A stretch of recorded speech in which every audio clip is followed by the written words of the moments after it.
Hello students, welcome to C classes.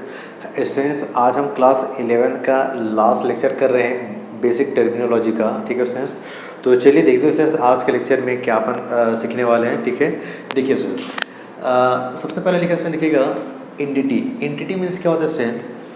N entity means an economic activity, economic unit which are perform economic activity. ठीक है students, entity means एक ऐसा economic इकाई, economic unit जो economic activities क्या कहते हैं, परफॉर्म करते हैं। इकोनॉमिक एक्टिविटीज़ मतलब स्टूडेंट्स रिलेटेड टू मनी। ठीक है स्टूडेंट्स, जिसमें मनी से रिलेटेड कोई भी एक्टिविटी अगर वो कर रहे हैं तो क्या कहलाएगा स्टूडेंट्स? वो एंटिटी कहलाएगा। जैसे दे रखे देखो, रिलायंस इंडस्ट्री का अपन एग्जाम्पल ले रखे, मारुति है स्टूडेंट्स, टाटा है, इन्फोसिस है, टिस्को है, बहुत सारे एग्जाम्पल स्टूडेंट्स। ठीक है, एक्सेट्रा मैंने वहाँ पर लिख दिया है। ओके, इसके बाद लिखे उसने देखिए बिजनेस एंटिटी क्या होता है। तो बिजनेस एंटिटी लिखे उसने देखिए means an enterprises established in accordance with law. ध्यान रखिए क्वेश्चन क्या बोला है कि बिजनेस एंटिटी क्या है? Enterprises established in accordance with law. ठीक है, to engage in business activity मतलब स्टूडेंट्स कि ऐसा बिजनेस एंटिटी, ठीक है, ऐसा इंटरप्राइजेस जो एस्टेब्लिश हो अकॉर्डिंग टू लॉ या विथ लॉ, जो कि इंगेज है बिजनेस एक्टिविटी में। स्टूडेंट्स क्या है? जो कि इंगेज है बिजनेस एक्टिविटी करने में, वो कहलाता है अपन के बिजनेस एंटिटी स्टूडेंट्स। जिसमें अपन एग्जाम्पल देखिएगा, यहाँ पे ले रखे this includes proprietorship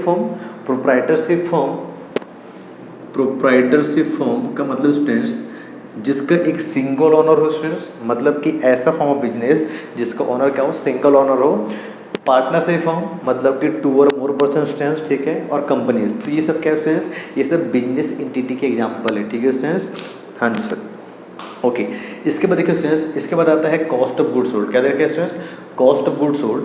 cost of goods sold मतलब क्या होता है देखिएगा, इसका शॉर्ट में सीओजी से बोलते हैं। COG is any direct cost related to the production, जो कि किस रिलेटेड? प्रोडक्शन से रिलेटेड है, of goods that are sold. यानी कि कॉस्ट ऑफ गुड्स सोल्ड एक डायरेक्ट कॉस्ट है जो कि गुड्स के प्रोडक्शन से रिलेटेड है, जो कि सोल्ड किया जाता है। ठीक है, ये होता है COGS, cost of goods sold. इसको हम फाइंड आउट करते हैं इस फार्मूला से। देखिए इसमें क्या लिखा है? COGS is equal to opening stock plus purchase plus direct expenses minus closing stock. ठीक है, मतलब कि इस कॉस्ट ऑफ गुड्स सोल्ड में क्या क्या चीज़ें इंक्लूड हो चुकी है और क्या क्या चीज़ें एक्सक्लूड हुई है। तो देखिए ओपनिंग स्टॉक, परचेस और डायरेक्ट एक्सपेंसेस तीनों इंक्लूड है स्टूडेंट्स, और क्या एक्सक्लूड है? क्लोजिंग स्टॉक को लेस कर देते हैं तो क्या निकल के आ जाता है उसमें हमारा कॉस्ट ऑफ गुड्स सोल्ड भी के माल की लागत। ठीक है स्टूडेंट्स, हाँ जी सर।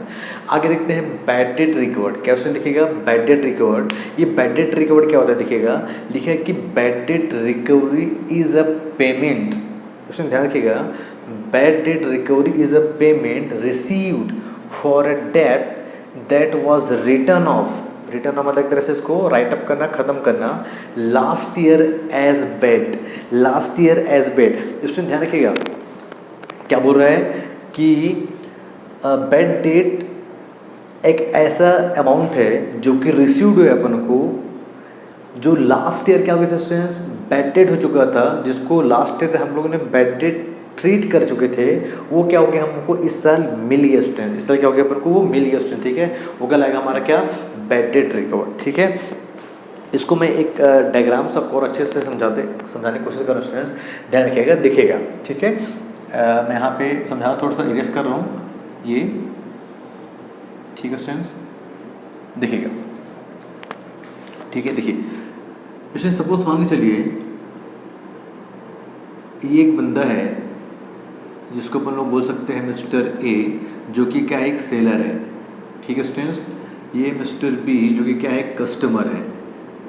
ठीक है स्टूडेंट्स, इसने क्या किया? इसने इसको गुड्स सोल्ड किया स्टूडेंट्स। ठीक है, सोल्ड किया रुपीज़ कितना?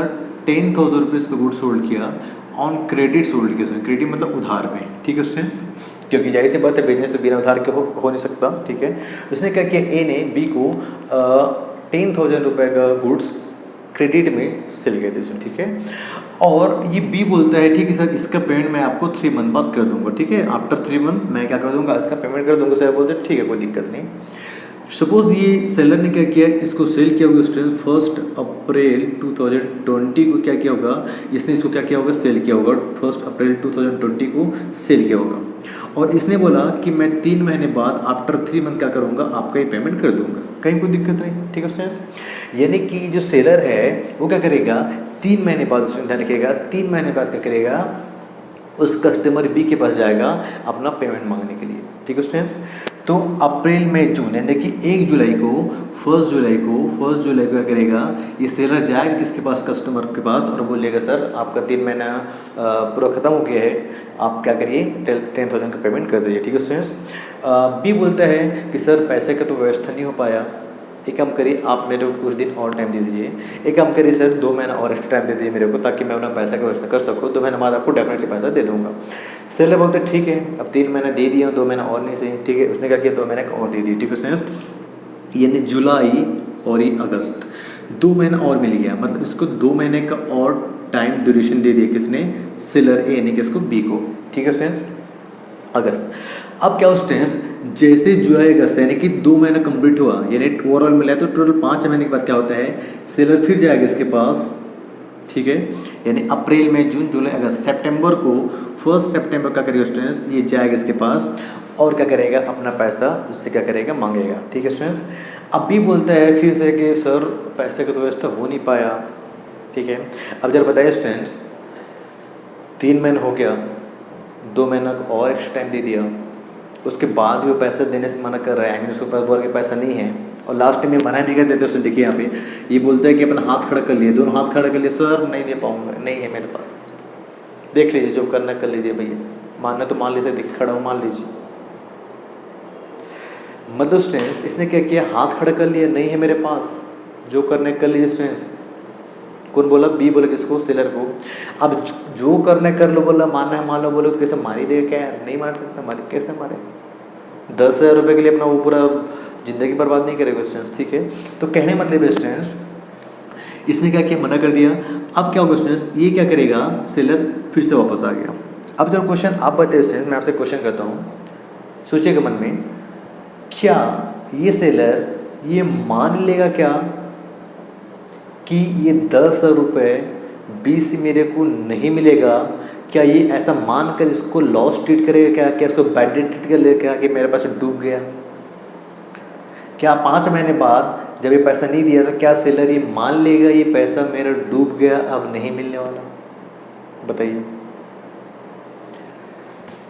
देखिए ध्यान रखिएगा बच्चा ना, कभी भी ये सेलर तब तक उसको बैड ट्रीट नहीं करेगा स्टूडेंट जब तक कि एंड ऑफ द ईयर ना जाए। That means 31 March 2021 end of the year, जिस दिन हम लोग अपने बिजनेस क्या करते हैं, रिजल्ट निकालते हैं, बिजनेस का फाइनेंशियल स्टेटमेंट तैयार करते हैं कि कितना हमारा बिजनेस प्रॉफिट, कितना लॉस किया। मतलब स्टूडेंट्स ये 1 अप्रैल से लेके यानी कि 31 मार्च 2020 तक वेट करेगा, क्या पता इस बीच वो बंदा आके दे जाए पैसा। ठीक है स्टूडेंट्स, क्योंकि उसने ध्यान रखिएगा ये पैसा अभी अनसर्टेन है, ये फिक्स नहीं हुआ कि पैसा डूब जाएगा, ये डाउटफुल स्टूडेंट, दे भी सकते नहीं भी दे सकता। ठीक है, मतलब हम 1 अप्रैल से 31 यानी कि एंड ऑफ द ईयर तक अगर ये पैसा नहीं देते हैं भाई साहब, अगर ये पैसा नहीं देते, जिस दिन मैं अपना बुक्स ऑफ अकाउंट मेंटेन कर रहा हूँ, रिकॉर्ड कर रहा हूँ, उसी दिन अगर ये पैसा नहीं दिया, तब मैं एज्यूम कर लूँगा, मान लूँगा स्टूडेंट्स ये मेरा पैसा डूब गया, अब नहीं मिलने वाला।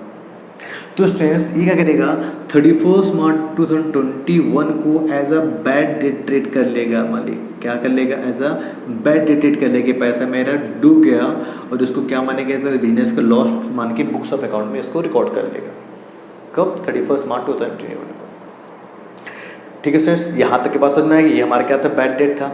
अब क्या स्टूडेंट्स हम लोग क्या देख रहे थे, बैड डेट रिकवर। ठीक है, बैड डेट रिकवर। अब देखिए क्या हुआ, अब स्टूडेंट देखिएगा, जैसे 1 अप्रैल 2021 ये हमारा नेक्स्ट ईयर स्टूडेंट्स, ये हमारा नेक्स्ट ईयर है। ठीक है, ये भाई साहब बेचारा क्या नाम है अपना, जो मिस्टर ए है, ठीक है ध्यान रखिएगा, ये जो मिस्टर ए है, ठीक है, ये अपना सुबह सुबह बढ़िया अपने बिजनेस में अपना शॉप ओपन करके बढ़िया अगरबत्ती जलाते स्टूडेंट, बढ़िया पूजा पाठ कर रहा था। ठीक है, नया साल है, एंड ऑफ द ईयर खत्म हो गया, न्यू फाइनेंशियल ईयर आ गया। ठीक है, सुबह सुबह ये जो भाई साहब है बी, ये भाई साहब बी स्टूडेंट्स इसके सामने आके खड़ा हो जाते हैं। ये अगरबत्ती जला ही रहता है स्टूडेंट्स के सामने आके देख लेता है, यार सुबह सुबह किसका चेहरा देख लिया, ये तो वही बंदा है जो मेरे 10 रुपये नहीं दिया। ठीक है स्टूडेंट्स, अब स्टूडेंट्स क्या होता है, ये आता है और इसको बोलने से पहले ये ना थोड़ा मायूस हो जाता है और थोड़ा रोने लगता है स्टूडेंट्स, थोड़ा आंसू आ रहे बेचारे के, बेचारा ईमानदार था स्टूडेंट्स, वो ऐसा सिचुएशन आके पैसा नहीं दे पाए, फिर आगे देखते हैं, आपको पता चलने वाला है। ये क्या कर रहा था, रो रहा था। अब रोते रोते अपनी पूरी दास्तां सुनाता है मालिक, किसको, इस भाई साहब को, कि सर ऐसा ऐसा बात है मालिक, आपने 5 महीने पहले 5 महीने टाइम दिया था, ठीक है, मैं आपको पैसा नहीं दूंगा बोल दिया। ऐसा नहीं सर, मैं आपको पैसा देता, बट कुछ कारण उसमें आपको पैसा नहीं दे पाया। ठीक है, इतने ही बोलता है कि ये भाई साहब बोलते, अरे तू बैठ, तो पगले रो मत, तू बैठ अभी। ठीक है, क्योंकि इसके मन में क्या, इसके मन में वही लड्डू फूटने लगा रे मालिक, सुबह सुबह अच्छे इंसान का शक्ल देख लिया क्या, 2 मिनट पहले क्या सोच रहा था, किसका शक्ल देख लिया, अब जैसे 10,000 देखेगा तो भाई सोचेगा ही ना मालिक। तो अब इसको बैठालता, बोल तू चुप यार, पहले शांत रहे, बता कोई दिक्कत नहीं, तू बैठ, पहले चाय पानी लाऊं, चाय पानी पिलाया उसको। ठीक है उसने, इसने क्या किया भाई साहब ने, तो इसने इस भाई साहब ने क्या किया, उस 10,000 रुपीज़ को उसका पेमेंट कर दिया किसको, एक वो सेलर को।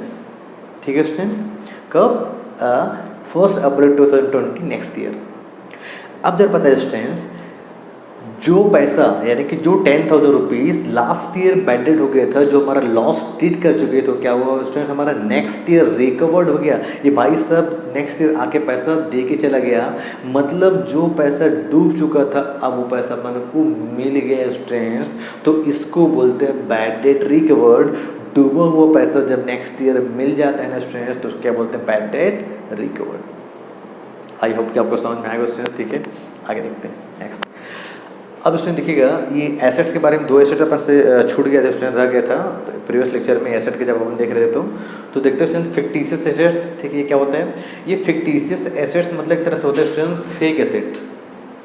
ठीक है, फेक एसेट्स, ये एक्चुअल में एसेट्स होता नहीं, इसमें एसेट ट्रीट कर लिया जाता है। देखिएगा, लिखा है कि asset which are neither tangible assets nor intangible assets, they are losses, they are क्या, losses return of not in the year in which they are incurred. Student ध्यान रखिएगा, फिक्टिशियस एसेट्स ना तो कोई इंटेंजेबल एसेट्स है ना कोई tangible assets है, ये एक प्रकार का लॉस है जो कि उस ईयर राइट ऑफ नहीं किया जाता जिस साल वो इनकर्ड होता है, जिस साल उत्पन्न होते उस साल नहीं किया जाता assets, but more than 1 year 1 accounting period, मतलब उसका जो रिकॉर्ड है वो आने वाले 1 से अधिक साल, आने वाले 1 और more than 1 year accounting period के लिए क्या करते हैं स्टूडेंट्स, वो रिकॉर्ड किया जाता है। ठीक है, तो ये होता है हमारा क्या, फिक्टिशियस एसेट्स। ठीक है स्टूडेंट्स, अब इसमें देखिए उसने लिखा एग्जांपल फॉर द फॉर्म, अगर एक फर्म है, अगर एक बिजनेस है, तो उसके लिए फिक्टिशियस एसेट्स क्या होगा, तो उसके लिए क्या होगा स्टूडेंट, डेफर्ड रेवेन्यू एक्सपेंडिचर।